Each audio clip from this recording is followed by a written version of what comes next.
Hello Team 200, let's continue in Charlie and the Chocolate Factory. Today we're going to read chapters 16, 17, and 18. So go ahead and turn to page 68, chapter 16, titled The Oompa Loompas. Oompa Loompas, everyone said at once. Oompa Loompas? Imported direct from Loompaland, said Mr. Wonka proudly. There's no such place, said Mrs. Salt. Excuse me, dear lady, but... Mr. Wonka, cried Mrs. Salt, I am a teacher of geography. Then you'll know all about it, said Mr. Wonka. And oh, what a terrible country it is! Nothing but thick jungles infested by the most dangerous beasts in the entire world. Hornswogglers and snozwangers and those terrible wicked wangdoodles. A wangdoodle would eat 10 Oompa Loompas for breakfast and come galloping back for a second helping. When I went out there, I found the little Oompa Loompas living in tree houses. They had to live in tree houses to escape from the wangdoodles and the hornswogglers and the snozwangers. And they were practically starving to death. They were living on green caterpillars, and the caterpillars tasted revolting. And the Oompa Loompas spent every moment of their days climbing through the treetops, looking for other things to mash up with the caterpillars to make them taste better. Red beetles, for instance, and the eucalyptus leaves, and the bark of the bong-bong tree, all of them beastly, but not quite so beastly as the caterpillars. Poor little Oompa Loompas! The one food that they longed for more than any other was the cacao bean, but they couldn't get it. An Oompa Loompa was lucky if he found 3 or 4 cacao beans a year. But oh, how they craved them! They used to dream about cacao beans all night, and talk about them all day. You had only to mention the word cacao to an Oompa Loompa, and he would start dribbling at the mouth.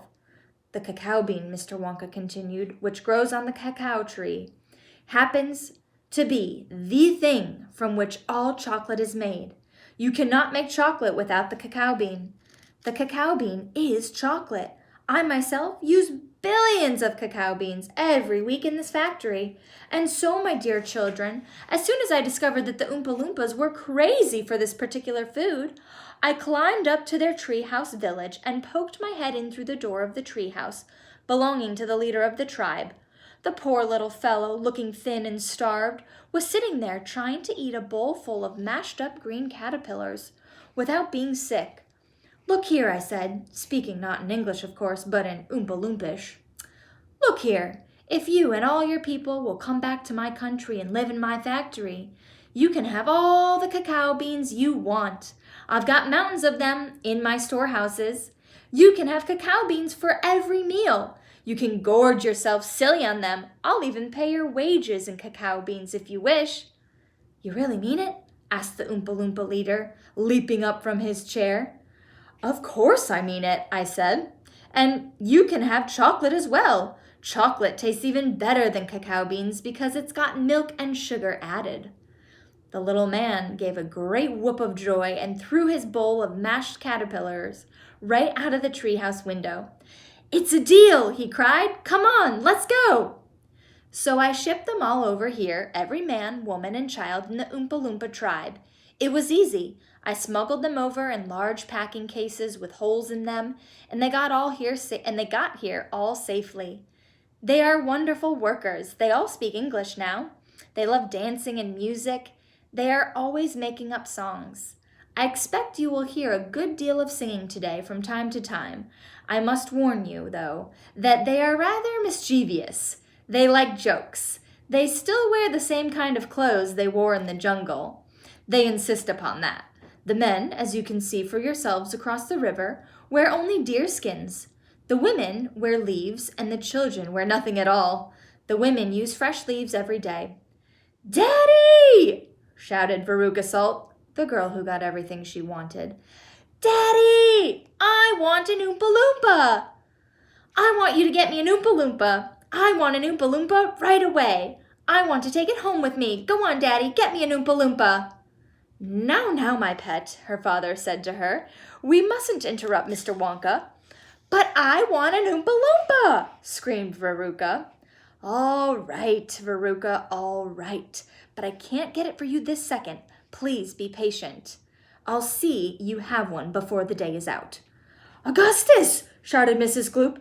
"Augustus, sweetheart, I don't think you had better do that." Augustus Gloop, as you might have guessed, had quietly sneaked down to the edge of the river, and he was now kneeling on the river bank, scooping hot melted chocolate into his mouth as fast as he could. Chapter 17. Augustus Gloop Goes Up the Pipe. When Mr. Wonka turned round and saw what Augustus Gloop was doing, he cried out, "Oh, no! Please, Augustus, please! I beg of you not to do that! My chocolate must be untouched by human hands." "Augustus!" called out Mrs. Gloop. "Didn't you hear what the man said? Come away from that river at once." "This stuff is terrific," said Augustus, taking not the slightest notice of his mother or Mr. Wonka. "Oh, boy, I need a bucket to drink it properly." "Augustus!" cried Mr. Wonka, hopping up and down and waggling his stick in the air. "You must come away! You are dirtying my chocolate!" "Augustus!" cried Mrs. Gloop. "Augustus!" cried Mr. Gloop. But Augustus was deaf to everything except the call of his enormous stomach. He was now lying full length on the ground with his head far out over the river, lapping up the chocolate like a dog. "Augustus!" shouted Mrs. Gloop.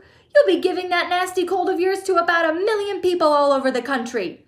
"Be careful, Augustus!" shouted Mr. Gloop. "You're leaning too far out." Mr. Gloop was absolutely right, for suddenly there was a shriek, and then a splash, and into the river went Augustus Gloop, and in 1 second he had disappeared under the brown surface. "Save him!" screamed Mrs. Gloop, going white in the face and waving her umbrella about.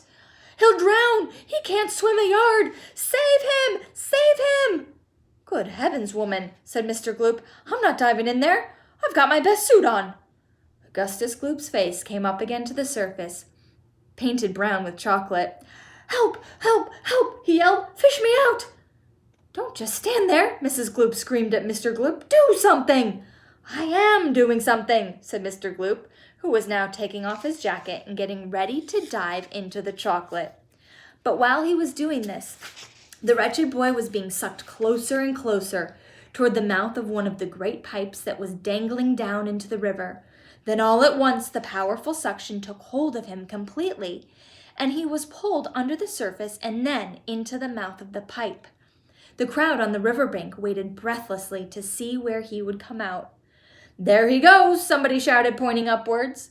And sure enough, because the pipe was made of glass, Augustus Gloop could be clearly seen, shooting up inside it head first like a torpedo. "Help! Murder! Police!" screamed Mrs. Gloop. "Augustus, come back at once! Where are you going?" "It's a wonder to me," said Mr. Gloop, "how that pipe is big enough for him to go through it." "It isn't big enough," said Charlie Bucket. "Oh dear, look, he's slowing down." "So he is," said Grandpa Joe. "He's going to stick," said Charlie. "I think he is," said Grandpa Joe. "By golly, he has stuck," said Charlie. "It's his stomach that's done it," said Mr. Gloop. "He's blocked the whole pipe," said Grandpa Joe. "Smash the pipe!" yelled Mrs. Gloop, still waving her umbrella. "Augustus, come out of there at once!" The watchers below could see the chocolate swishing around the boy in the pipe, and they could see it building up behind him in a solid mass, pushing against the blockage. The pressure was terrific. Something had to give. Something did give, and that something was Augustus.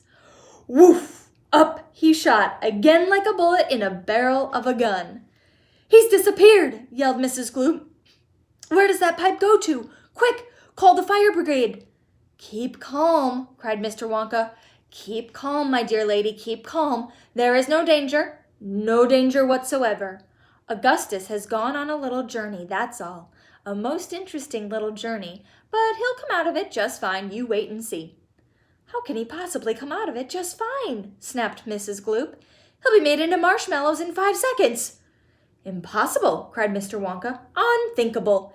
Inconceivable. Absurd. He could never be made into marshmallows." "And why not, may I ask?" shouted Mrs. Gloop. "Because that pipe doesn't go to the marshmallow room," Mr. Wonka answered. "It doesn't go anywhere near it. That pipe, the one Augustus went up, happens to lead directly to the room where I make a most delicious kind of strawberry-flavored chocolate-coated fudge." "Then he'll be made into strawberry-flavored chocolate-coated fudge!" screamed Mrs. Gloop. "My poor Augustus! They'll be selling him by the pound all over the country tomorrow morning." "Quite right," said Mr. Gloop. "I know I'm right," said Mrs. Gloop. "It's beyond a joke," said Mr. Gloop. "Mr. Wonka doesn't seem to think so," cried Mrs. Gloop. "Just look at him. He's laughing his head off. How dare you laugh like that when my boy's just gone up the pipe? You monster!" she shrieked, pointing her umbrella at Mr. Wonka as though she were going to run him through. "You think it's a joke, do you? You think that sucking my boy up into your fudge room like that is just one great big colossal joke?" "He'll be pretty safe, perfectly safe," said Mr. Wonka, giggling slightly. "He'll be chocolate fudge!" shrieked Mrs. Gloop. "Never!" cried Mr. Wonka. "Of course he will!" shrieked Mrs. Gloop. "I wouldn't allow it!" cried Mr. Wonka. "And why not?" shrieked Mrs. Gloop. "Because the taste would be terrible," said Mr. Wonka. "Just imagine it! Augustus-flavored, chocolate-coated Gloop! No one would buy it." "They most certainly would," cried Mr. Gloop indignantly. "I don't want to think about it," shrieked Mrs. Gloop. "Nor do I," said Mr. Wonka. "And I do promise you, madame, that your darling boy is perfectly safe." "If he's perfectly safe, then where is he?" snapped Mrs. Gloop. "Lead me to him this instant." Mr. Wonka turned around and clicked his fingers sharply. Click, click, click, 3 times. Immediately, an Oompa Loompa appeared as if from nowhere and stood beside him. The Oompa Loompa bowed and smiled, showing beautiful white teeth. His skin was rosy white, his long hair was golden brown, and the top of his head came just above the height of Mr. Wonka's knee. He wore the usual deerskin slung over his shoulder. "Now listen to me," said Mr. Wonka, looking down at the tiny man. "I want you to take Mr. and Mrs. Gloop up to the fudge room and help them to find their son Augustus. He's just gone up the pipe." The Oompa Loompa took one look at Mrs. Gloop and exploded into peals of laughter. "Oh, do be quiet," said Mr. Wonka. "Control yourself. Pull yourself together. Mrs. Gloop doesn't think it's at all funny." "You can say that again," said Mrs. Gloop. "Go straight to the fudge room," Mr. Wonka said to the Oompa Loompa. "And when you get there, take a long stick and start poking around inside the big chocolate mixing barrel. I'm almost certain you'll find him in there. But you'd better look sharp. You'll have to hurry. If you leave him in the chocolate mixing barrel too long, he's liable to get poured out into the fudge boiler, and that really would be a disaster, wouldn't it? My fudge would become quite unedible." Mrs. Gloop let out a shriek of fury. "I'm joking," said Mr. Wonka, giggling madly behind his beard. "I didn't mean it. Forgive me. I'm so sorry. Goodbye, Mrs. Gloop and Mr. Gloop. Goodbye, goodbye. I'll see you later."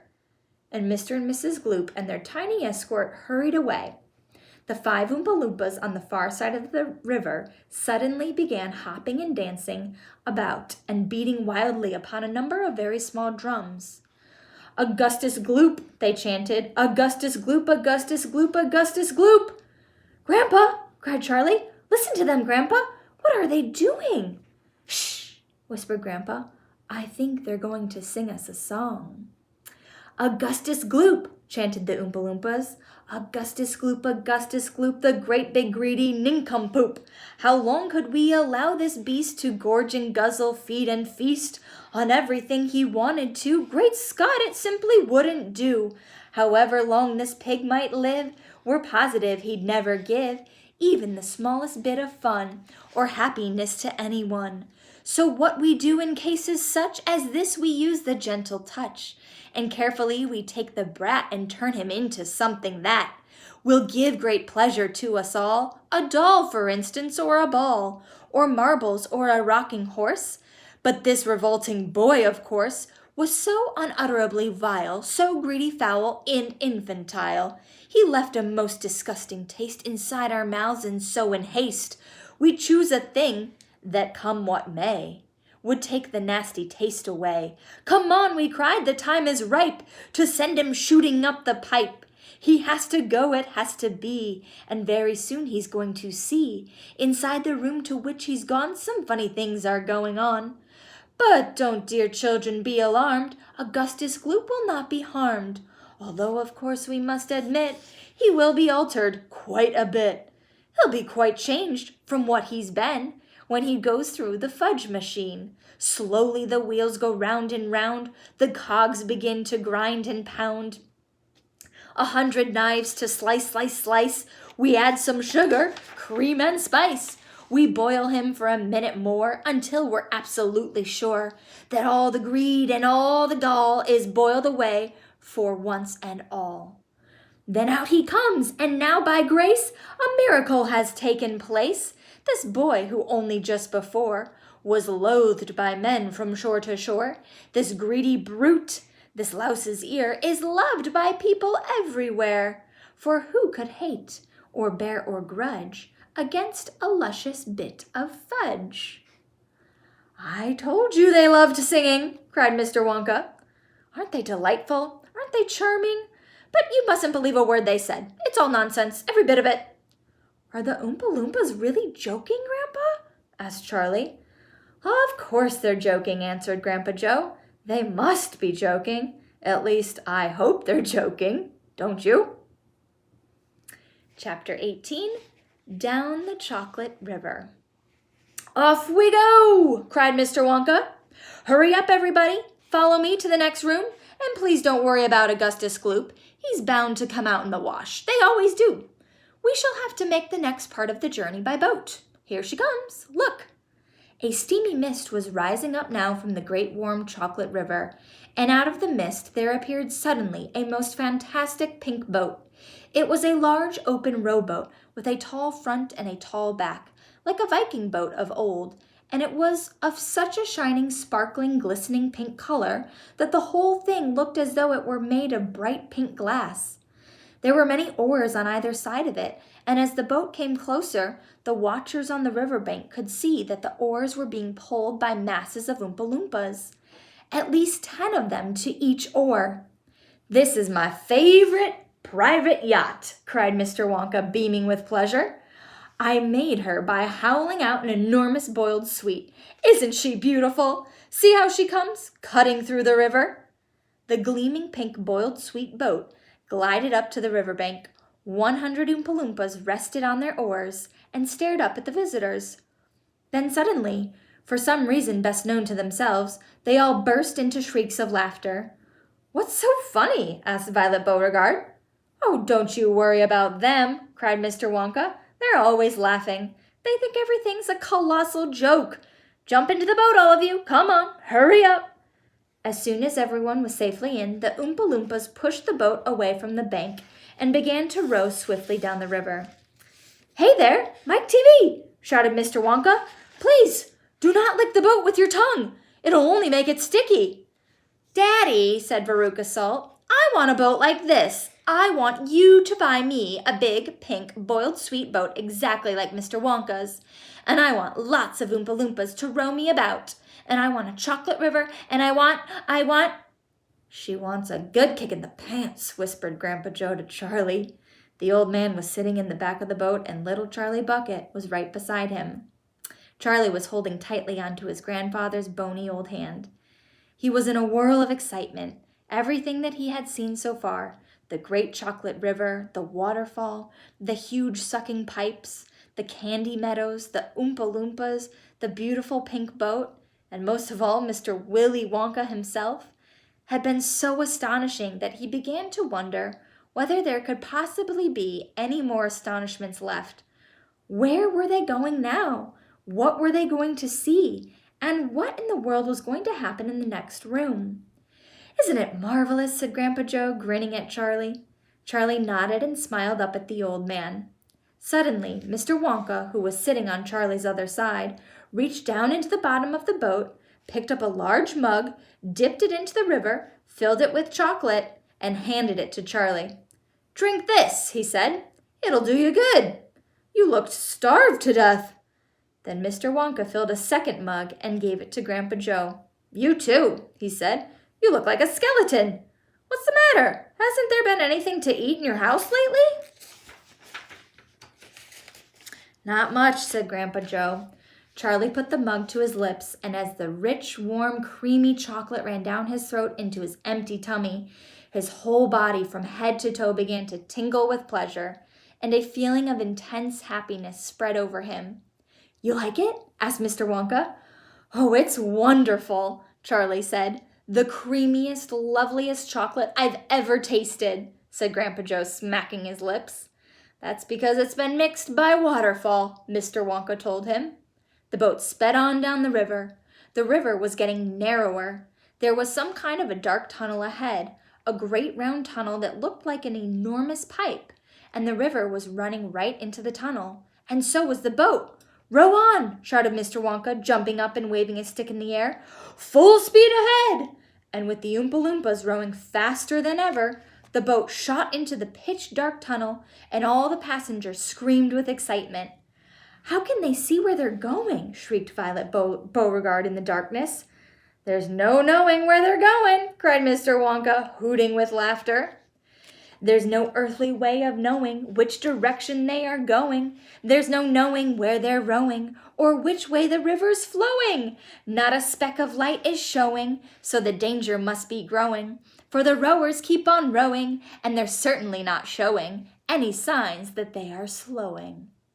He's gone off his rocker, shouted one of the fathers aghast, and the other parents joined in the chorus of frightened shouting. He's crazy, they shouted.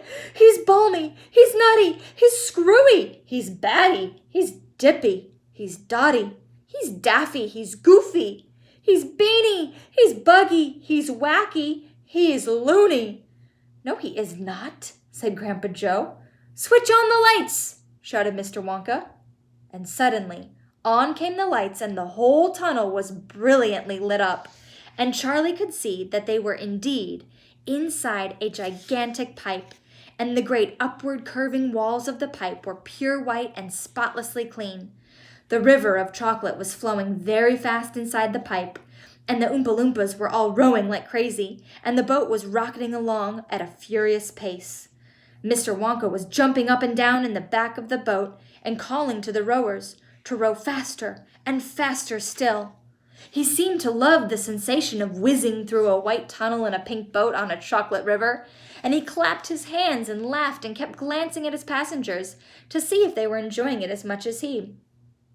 Look, Grandpa, cried Charlie, there's a door in the wall. It was a green door, and it was set into the wall of the tunnel just above the level of the river. As they flashed past it, there was just enough time to read the writing on the door. Storeroom number 54, it said. All the creams. Dairy cream, whipped cream, violet cream, coffee cream, pineapple cream, vanilla cream, and hair cream. Hair cream? Cried Mike TV. You don't use hair cream.